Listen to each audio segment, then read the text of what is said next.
আসসালামু আলাইকুম। সবাই কেমন আছেন? আশা করি সবাই ভালো আছেন। আজ আপনাদের জন্য নিয়ে এসেছি গল্পের ৪ নম্বর পর্ব।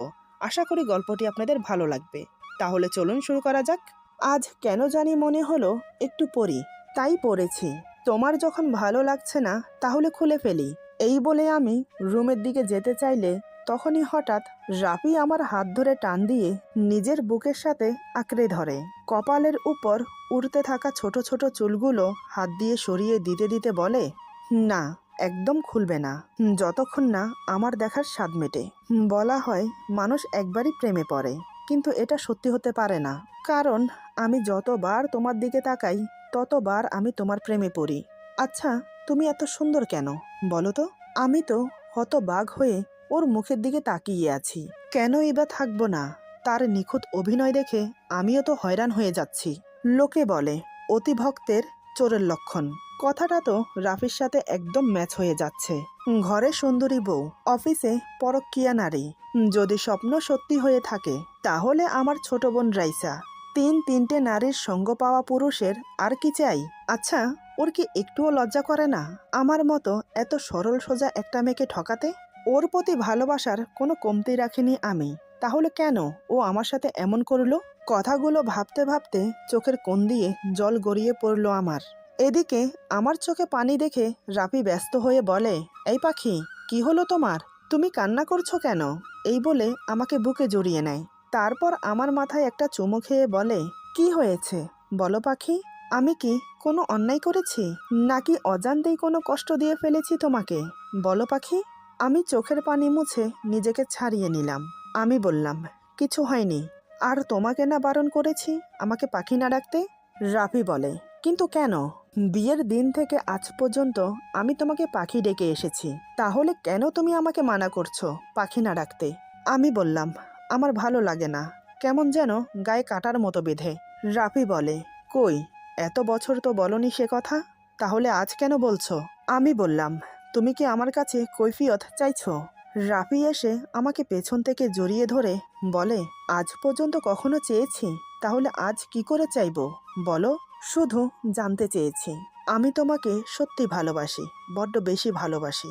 তাই তুমি যেটা বলবে সেটা শুনতে আমি বাধ্য। কিন্তু তোমাকে কিছু জিজ্ঞেস করার ছিল। আমি বললাম, জিজ্ঞেস করো। রাফি আমার ঘাড়ে একটা চুমু দিয়ে বলে, লক্ষ্মীটি, আজকে কি তুমি আমার অফিসে গিয়েছিলে? আমি জানতাম আমি যে অফিসে গিয়েছি সেই খবর ও পেয়ে যাবে, তাই আমি আগে থেকেই সব ভেবে রেখেছি কি বলবো ওকে। আমি বললাম, হ্যাঁ গিয়েছিলাম তো। রাফি বলে, তাহলে আমার সাথে দেখা না করে চলে এলে যে? আমি বললাম, আসলে হয়েছে কি জানো, রাইসাকে হোস্টেলে দিয়ে আমি সোজা বাসায় আসি। বাসায় এসে কেন জানি না বারবার তোমাকে দেখতে ইচ্ছে করছিল, তাই আর দেরি না করে তোমাকে দেখতে গিয়েছিলাম। কিন্তু আমার ভাগ্যটাই খারাপ। এই কথা শুনে রাফি কিছুটা ঘাবড়ে যায়। রাফি আমতা আমতা করে বলে, কেন, কি হয়েছে? আমি বললাম, কি আর হবে, আমি বাসার দরজা লক করতেই ভুলে গেছি, তাই তো তোমার সাথে দেখা না করে ভাগতে ভাগতে বাসায় চলে আসি। আমার কথা শুনে রাফি স্বস্তির একটা নিঃশ্বাস ফেলে মনে মনে বলে, যাক বাবা, বাঁচা গেছে। ও কিছু দেখেনি তাহলে। যদি কিছু দেখতো তাহলে সেরেছিল। রাফি বলে, বাসার দরজা খোলা রেখে গেছো তো কি হয়েছে, থাকতো খোলা, অন্তত তুমি আমার সাথে দেখা করে আসতে। আমি বললাম, কি বলছো তুমি? আজকাল চোর ডাকাতের অভাব আছে?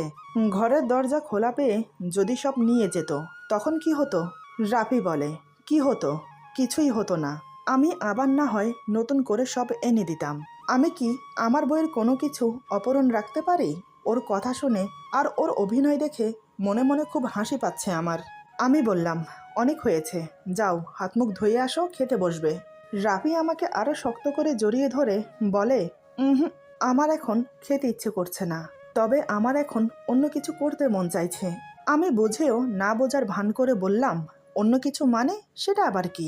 রাফি বলে, এই, একদম ন্যাকামি করবে না, তুমি বুঝতে পারছো না আমি কি চাই? আমি বললাম, বারে, তোমার কি চাই তুমি না বললে আমি বুঝবো কি করে?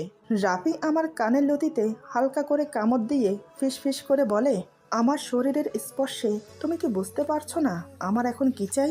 আমি বললাম, এখন একদম না, আগে খাওয়া দাওয়া করো, পরেরটা পরে দেখা যাবে। রাফি আমার কোমর আরো শক্ত করে জড়িয়ে ধরে বলে, প্লিজ না করো না, আমার শরীরে জ্বালা ধরিয়ে সে জ্বালা না নিভিয়ে আমাকে দূরে সরিয়ে দিচ্ছ? এমনটা করে না লক্ষ্মীটি। আমি বললাম, আহা, এমন করছো কেন? বোঝার চেষ্টা করো। এই মাত্র তুমি কাজে থেকে এসেছো, ফ্রেশ হয়ে খাওয়া দাওয়া করো, তারপর না হয়। রাফি বলে, না না, সেটা হচ্ছে না। এই বলে সে আমাকে কোলে তুলে নিল। কিন্তু সত্যি বলতে আমার এখন একটা মুহূর্ত ইচ্ছে করছে না ওর সাথে কাটাতে। তবে এখন কিছু বলতেও পারবো না। এদিকে রাফি আমাকে কোলে করে বিছানায় এনে শুইয়ে দিল। একে তো আমি শর্ট জামা পরেছি, যেটা আমার হাঁটুর উপর অবধি, এমনকি আমি কোনো লেগিংস পরিনি, যার ফলে রাফির দৃষ্টি আকর্ষণ করছে আমার ফর্সা পা দুটো। রাফি দেরি না করে আমার পায়ে টুপ টুপ করে কিস করতে লাগলো। কিস করতে করতে আমার পেটের কাছে এসে থামলো। ধীরে ধীরে কাঁধের ফিতা টেনে নিচে নামিয়ে দিয়ে আমার গলায় মুখ গুজে দিল। সেখানে ছোট ছোট কামড় আর কিস করতে লাগলো। মাথা তুলে এক নজর আমার চোখের দিকে তাকিয়ে ঠোঁটে আলতো করে চুমো খেলো। তারপর বুকে মুখ গুজে দিয়ে ধীরে ধীরে নিজেও বিবস্ত্র হতে লাগলো। একসময় আর থাকতে না পেরে সঙ্গমে লিপ্ত হলো। এদিকে আমার ইচ্ছে করছে ওকে এখন আমার বুকের উপর থেকে ধাক্কা মেরে ফেলে দেই, কিন্তু সেটা না করে দাঁতে দাঁত চেপে হজম করছি। এছাড়া যে কোনো উপায় নেই এখন আমার। যেটা আজ দেখেছি সেটা ফাঁস করলে তো বাকিটা আধুরা থেকে যাবে। আমি যে সবটা হাতে নাতে প্রমাণ করতে চাই। প্রায় ঘন্টাখানেক পর রাফি নিতিয়ে পড়ল। ক্লান্ত হয়ে আমার বুকে মাথা রেখে শুয়ে পড়ল। আমি ওর চুলে বিলি কাটছি। তারও বেশ কিছুক্ষণ পর দুজন ফ্রেশ হয়ে খেতে বসলাম। খাওয়া দাওয়া শেষ করে ঘুমোতে চলে এলাম। কিন্তু আজ রাফি অন্যরকম বিহেভ করছে। একটি মুহূর্তের জন্য আমাকে ওর কাজ ছাড়া করছে না। যেন ওর মনে হচ্ছে চোখের আড়াল হলেই আমি হারিয়ে যাব। আমি আর থাকতে না পেরে বললাম, এই, কি হয়েছে তোমার? বলো তো, আজ এমন করছো কেন?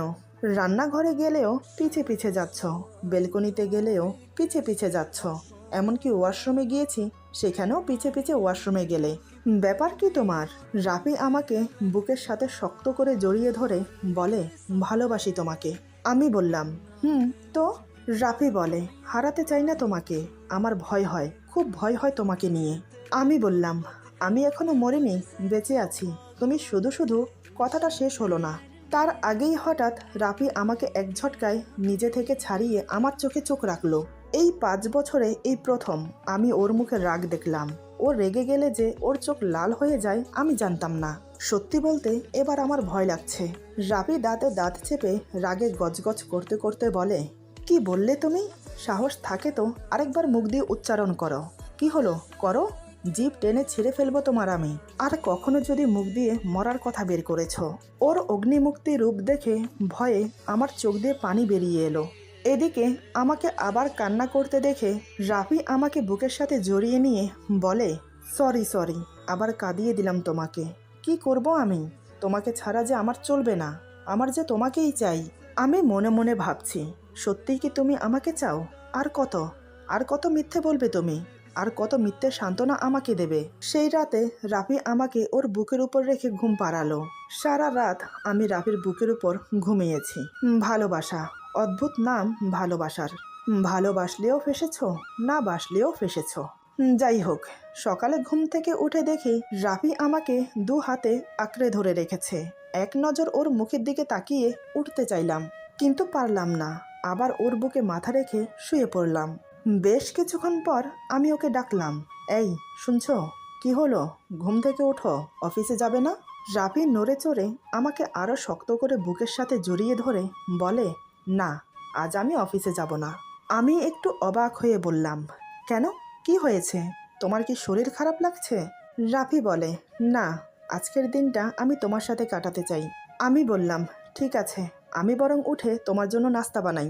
রাফি আমার ঘাড়ে মুখ গুজে চুমো দিয়ে বলে, না, একদম ওঠার চেষ্টা করবে না, এখন চুপটি করে আমার বুকে থাকো।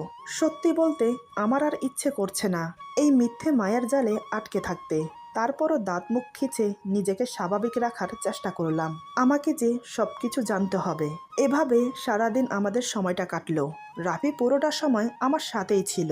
তার পরের দিন থেকে রাফি আবার অফিসে যাওয়া শুরু করলো। আর আমি রাফি বেরিয়ে যাওয়ার পরই আবার অফিসে গেলাম। গেটের দারোয়ানের সাথে অনেকক্ষণ কথা বললাম, কিন্তু কাজের কাজ কিছুই হলো না। শুধু এইটুকু বলল যে নিতু ম্যাডাম তেমন একটা ভালো না, একটু গায়ে পড়া টাইপের। আর রাফি স্যার তো খুব ভালো। উনি সকালে অফিসে আসেন, অফিস শেষে আবার বেরিয়ে যায়। আজ পর্যন্ত খারাপ কিছু দেখিওনি, শুনিওনি। আমি বললাম, ঠিক আছে, তবে আমি যে এখানে এসেছি, প্লিজ তোমার স্যারকে বলো না। আর কখনো যদি কিছু দেখো, মানে আমাকে জানানোর মতো, তাহলে প্লিজ আমার এই নাম্বারে ফোন দেবে। এই বলে একটা কাগজে আমার ফোন নাম্বার আর সাথে 1000 টাকা দারোয়ানের হাতে গুঁজে দিলাম। দারোয়ান নিতে চাইল না, আমি জোর করে দিয়ে আসলাম। এদিকের ভেজালটা তো শেষ হলো, এবার আমাকে রাইসার দিকে ধ্যান দিতে হবে। কিন্তু কি করে? ওর হোস্টেল আমার বাড়ি থেকে অনেকটা দূরে। এত দূরে প্রতিদিন যাওয়া আসা করা সম্ভব না।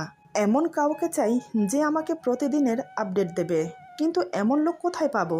আমাকে একবার ওর হোস্টেলের ম্যানেজারের সাথে কথা বলতে হবে। এই ভেবে সেদিন বাসায় চলে এলাম। তার পরের দিন রাফি অফিসে গেলে আমি রাইসার হোস্টেলে গেলাম।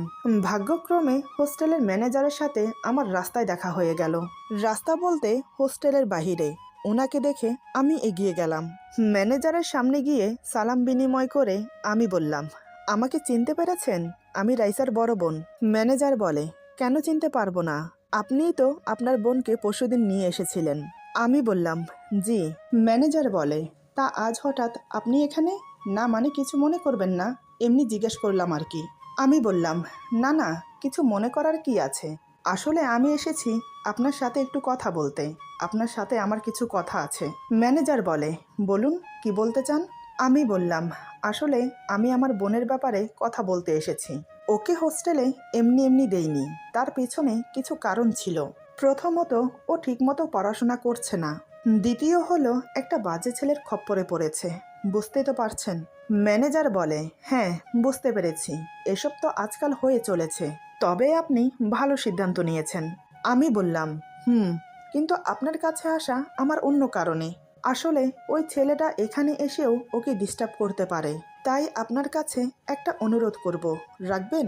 ম্যানেজার বলে, কোনো সমস্যা না, আপনি বলুন আপনার কি অনুরোধ, আমি যথাযথি রাখার চেষ্টা করব। আমি বললাম, যখনই কোনো ছেলে ওর সাথে দেখা করতে আসবে, প্লিজ আপনি অন্তত আমাকে একটিবার ফোন করে জানাবেন, তাহলে আমার একটু উপকার হয়। ও আমার একমাত্র বোন, ওর ভবিষ্যৎ অন্ধকারে ডুবে যাক, আমি সেটা চাই না। প্লিজ আপনি আমার এই উপকারটুকু করবেন? ম্যানেজার বলে, কোনো সমস্যা না, আপনি নিশ্চিন্তে থাকুন। আমি ম্যানেজারের সাথে আরও কিছুক্ষণ কথা বলে বাসায় চলে এলাম। কিন্তু যতই আমি ম্যানেজারকে বলে আসি না কেন, মনের মধ্যে একটা খুঁতখুঁতানি রয়েই গেছে। নানান চিন্তা যেন ভর করেছে আমাকে। রাফি এখন অফিসে কি করছে? নিতুর সাথে মনে হয় রোমান্টিক মুহূর্ত কাটাচ্ছে। কিভাবে পারে এগুলো করতে? সারাদিন আমার ভাবনায় কেটে গেল। সন্ধ্যার দিকে রাফি বাসায় এলো। বাসায় এসেই সেই আগের মতো আমার উপর ঝাঁপিয়ে পড়ল। পেছন থেকে জড়িয়ে ধরে ঘাড়ে এলিয়ে থাকা চুলগুলো সরিয়ে মুখ গুজে দিল। ঘাড়ে কিস করে নাক ঘেঁষতে ঘেঁষতে বলে, কেমন আছো গো তুমি? আজ সারাটা দিন তোমাকে কতটা মিস করেছি তুমি জানো? আমি বললাম, বাবা, এত ভালোবাসা কোত্থেকে আসে? তোমার কি হয়েছে বলো তো? এই 5 বছরে কখনো তো দেখিনি তোমাকে এমনটা করতে। হঠাৎ আজ 2-3 দিন ধরে কি হলো তোমার? রাফি বলে, কেন তুমি জানো না? এতদিন যে তোমার বোন এই বাসায় ছিল, তার সামনে তো তোমার সাথে এমন করতে পারি না। এসব যদি ওর সামনে করি কি ভাববে বলো তো? আমি মনে মনে বললাম, আমি জানি এখন তুমি তার সঙ্গ পাচ্ছ না, তাই সেটা আমার উপরেই মেটাচ্ছ। মনে মনে দুঃখও হলো, আবার হাসিও পাচ্ছে নিজের ভাগ্যের ওপর। রাফি বলে, কি হলো, চুপ হয়ে গেলে যে? আমি বললাম, কিছু না, তুমি যাও, হাত মুখ ধুয়ে আসো, আমি খাবার দিচ্ছি। রাফি বলে, আরে এমন করছো কেন? খাবার পরেও খাওয়া যাবে, তুমি এখন আমার কাছেই থাকো। বেশ কিছুক্ষণ এভাবে আমাকে বুকের সাথে জড়িয়ে রাখলো, কোনো কথা বলছে না। হঠাৎ নীরবতা ভেঙে বলে, পরশু কিন্তু তোমাকে ডাক্তারের কাছে নিয়ে যেতে হবে, মনে আছে তো? আমি মনে মনে বললাম, এই তো আসল কথা বের হচ্ছে। তারপর ওকে বললাম, ডাক্তারের কাছে না গেলে হয় না? দেখো আমি তো সুস্থই আছি, কোনো সমস্যা তো হচ্ছে না। রাফি আমার ঘাড়ে চুম্বন করে বলে, যখনই তুমি কোনো ডাক্তারের কাছে যাবে, তাকে তোমার সমস্যার কথা বলবে, তখন সে তোমাকে চেক আপ করে ওষুধের একটা ফর্দ ধরিয়ে দেবে। তারপর বলবে এই ওষুধগুলো নিয়মিত খাবেন, তার সাথে এটাও বলবে যে এই ওষুধগুলো আপনাকে 6 মাস খেতে হবে, নয়তোবা 2 মাস, যার যতদিন লাগে আর কি। আর আমরা কি করি, কয়েকদিন ওষুধ খেয়ে ভালো হয়ে গেলেই আর খাবো না বলে রেখে দেই। এটাই আমাদের সবচেয়ে বড় ভুল। আমাদের উচিত যতদিনের ডোজ দেওয়া হয় ততদিনে তা পূরণ করা। তোমার ক্ষেত্রেও তাই হয়েছে। এই তো আর মাত্র একটা ইঞ্জেকশন, তারপর তোমার ফুল বডি আবার এক্সরে করানো হবে। এক্সরে দেখে তুমি সুস্থ হয়েছো কিনা সেটা জানা যাবে। তাই তোমাকে পরশুদিন ডাক্তারের কাছে যেতে হবে। কোনো অবহেলা চলবে না। তোমার জন্য না হলেও আমার জন্য যেতে হবে, কারণ আমি তোমাকে কোনোভাবেই হারাতে চাই না। বুঝেছো লক্ষ্মীটি? আমি জোরে একটা নিঃশ্বাস ফেলে বললাম, বুঝেছি, কিন্তু আমার যে আর ভালো লাগছে না প্রতিদিন এতগুলো ওষুধ খেতে। বিরক্ত হয়ে গেছি আমি। রাফি বলে, আমি জানি তো আমার লক্ষ্মীটি কতগুলো ওষুধ খায়, কিন্তু কি করব লক্ষ্মীটি বলো? তোমাকে নিয়ে যে আমি টেনশনে থাকতে পারি না। এই তো আর মাত্র একটা ইঞ্জেকশন, এটা দিয়ে দিলেই সব ঠিক হয়ে যাবে। আমি বললাম, রাফি বলে, এই তো আমার লক্ষ্মী বউ। এই বলে ওর দিকে ফিরিয়ে আমার গালে 2 হাত রেখে মুখ উঁচিয়ে আমার ঠোঁটে ঠোঁট ডুবিয়ে দেয়। পাশেই সোফা ছিল। ধীরে ধীরে আমাকে নিয়ে সোফায় বসে আমাকে ওর কোলে বসালো। ঠোঁট জোড়া এখনো আঁকড়ে ধরে আছে। 2 হাতে আমার কোমর শক্ত করে জড়িয়ে ধরে বুকের সাথে মিশিয়ে নেয়। এবার সে ঠোঁট ছেড়ে দিয়ে আমার বুকে মুখ গুজে জোরে নিঃশ্বাস নিতে থাকলো, আর নাক ঘেঁষতে ঘেঁষতে শরীরের ঘ্রাণ নিতে থাকে। সে এক অন্যরকম অনুভূতি। প্রায় বেশ কিছুক্ষণ সময় এভাবে কেটে গেল। এবার সে মুখ উঁচিয়ে আমার চোখে চোখ রেখে বলে, তুমি জানো, প্রতিদিন তোমার কথা ভাবা আমার অভ্যাস হয়ে গেছে। তোমার হাসি, তোমার কণ্ঠ, তোমার স্পর্শ আমাকে নতুন করে বাঁচতে শেখায়। তুমি এটা মনে রেখো, আমি চিরকাল তোমারই থাকবো, কারণ তুমি আমার পৃথিবীর সবচেয়ে গুরুত্বপূর্ণ মানুষ। আই লাভ ইউ জান। বড্ড বেশি ভালোবাসি তোমাকে। এতটাই ভালোবাসি যে কখনো হয়তো ভাষায় প্রকাশ করতে পারবো না। এই বলে সে আমার বুকে আবার মুখ ডোবায়। ওর এই ভালোবাসাপূর্ণ কথা শুনে আমার গা যেন রিরি করে উঠছে, কিন্তু কিছু করার নেই। তাই মুখে একটা মলিন হাসি ফুটিয়ে বললাম, আমিও। এখন ছাড়ো তো, তোমার নিশ্চয় খিদে পেয়েছে। তুমি ফ্রেশ হয়ে আসো, আমি বরং তোমার জন্য খাবার বাড়ি। রাফি বলে, এই বলে সে আমাকে ছেড়ে সোজা রুমে চলে গেল। আমি চোখ ছোট ছোট করে ওর চলে যাওয়া দেখলাম। এইভাবে দিন 2 কেটে গেল। আজ আমার হসপিটালে যাওয়ার কথা, তাই রাফি আজ অফিসে যায়নি।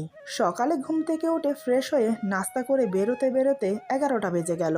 আমার কিন্তু কোনোভাবেই যেতে ইচ্ছে করছিল না, কিন্তু আমি নাও করতে পারছি না, কারণ যদি অন্য কিছু সন্দেহ করে বা বুঝে যায় যে আমি ওকে সন্দেহ করছি। তাই হসপিটালে যাওয়ার পর প্রথমে আমাকে ইঞ্জেকশন দেওয়া হলো। এরপর আমার চেক আপ আর এক্সরে হলো। এগুলো করতে করতে প্রায় দুপুর 1টা বেজে গেছে। রাফি করিডোরের পাতা চেয়ারে আমাকে বসিয়ে রেখে ডাক্তারের সাথে কথা বলতে চেম্বারে গেল। প্রায় আধা ঘন্টা ধরে কথা বলে বেরিয়ে এলো। এরপর আমাকে নিয়ে গাড়িতে বসে বলে, এবার বলো কি খাবে? আমি বললাম, তার আগে বলো ডাক্তারের সাথে কি এত কথা বললে? হঠাৎ এমন প্রশ্নয় রাফি ভেবাচাকা খেয়ে যায়। কিছুক্ষণ সময় নিয়ে নিজেকে স্বাভাবিক করে বলে, তোমাকে নিয়ে কথা হচ্ছিল, এবারের রিপোর্ট কেমন আসবে তা নিয়ে। ডক্টর বলেছে ইনশাল্লাহ 100% শিওর সুস্থ হয়ে যাবে। চিন্তা করো না তুমি, এখন বলো কি খাবে? আমি বললাম, খুব খিদে পেয়েছে, ভালো কোনো রেস্তোরাঁয় চলো। রাফি আমাকে নিয়ে রেস্তোরাঁয় গিয়ে আমার পছন্দের সব খাবার অর্ডার করলো। তারপর আমরা খেয়ে দিয়ে বাসায় চলে এলাম। এরই মধ্যে ঘর খুঁজেও কোনো ভালো ঘর পেলাম না। আরেকটা বিষয় লক্ষ্য করলাম, বাড়িওয়ালার ভাগ্নেকে কয়েকদিন ধরে দেখা যাচ্ছে না। কোথায় গেছে জানিও না। যেদিন রাইসাকে হোস্টেলে দিয়ে এসেছিলাম সেদিন শুধু একবার দেখেছিলাম, বাসার নিচে দাঁড়িয়ে আছে। নিচে দাঁড়িয়ে আমাদের বারান্দার দিকে তাকিয়ে আছে। আমার চোখাচোখি হতেই তাচ্ছিলের একটা হাসি দিয়ে বেরিয়ে গেল। তারপর থেকে আর দেখিনি। এদিকে ডাক্তার দেখিয়ে আসার পর থেকে রাফি অনেকটা বিজি হয়ে যায় অফিসের কাজ নিয়ে। উপর থেকে অনেক কাজের চাপ এসেছে। এখন মাঝে মাঝে অফিসের কাজ বাসাতেও করে। কাজের চাপে পড়ে ডাক্তারের কাছ থেকে রিপোর্ট আনতেও ভুলে গেছে। এভাবে প্রায় সপ্তাহ 2 কেটে গেল। রাফি এখন কিছুটা ফ্রি হয়েছে। হঠাৎ একদিন রাইসার হোস্টেলের ম্যানেজারের ফোন আসে। তিনি আমাকে জানান, কয়েকদিন ধরে একটা ছেলে নাকি রাইসার সাথে দেখা করতে প্রায় যাচ্ছে। ছেলেটার মুখ ভালো করে দেখা যাচ্ছে না, কারণ ছেলেটি যতবার রাইসার সাথে দেখা করতে আসে ততবার মাথায় ক্যাপ আর মুখে রুমাল বেঁধে রাখে। এটা শুনে যেন আমার পেটে ব্যথা শুরু হয়ে গেল। কান দিয়ে যেন আগুনের দমকা হাওয়া বেরোচ্ছে, হাত পা জ্বালা করছে।